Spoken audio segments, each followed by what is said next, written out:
job. Get down in the car, one time give it all. Bust it open hard, let me see you drop.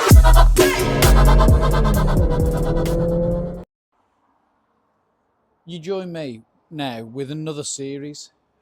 Basically, we've got 5 cars in the house. 2 in here, 3 out here. And basically it's now time for the Fiesta to go. So we've recently sent it for an MOT and it's failed miserably. It's got a hole in the exhaust, the headlights need a clean up, there's a brake light out, and another advisory is it's leaking oil. So what I'm going to do is I'm going to clean up the Fiesta, clean it up on the outside. Okay. Clean up the outside, fix all the advisories, fix the MOT fail, so replace the exhaust, and then get rid of it, advertise it for sale. So we're actually going to have a couple of videos on this because nobody wants to watch a massive video doing all of it, and it's due a service. So we're going to split it up into repairs and cleaning. Stay with me, let's go.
Right, we are back. I've already polished the headlights, and to be fair, they've come out pretty clear, so no more advisories on that. I'm going to jack up the car, drain the oil out, start to look at getting the exhaust off. I'm not doing too much tonight because it's currently 9:05 on a Friday night. I need to fix the diesel heater because it's getting cold and I broke it. So I'll jack this up, start letting it drain, get some penetrating fluids on the exhaust clamp and the exhaust bolts, and let it settle overnight and continue with it tomorrow.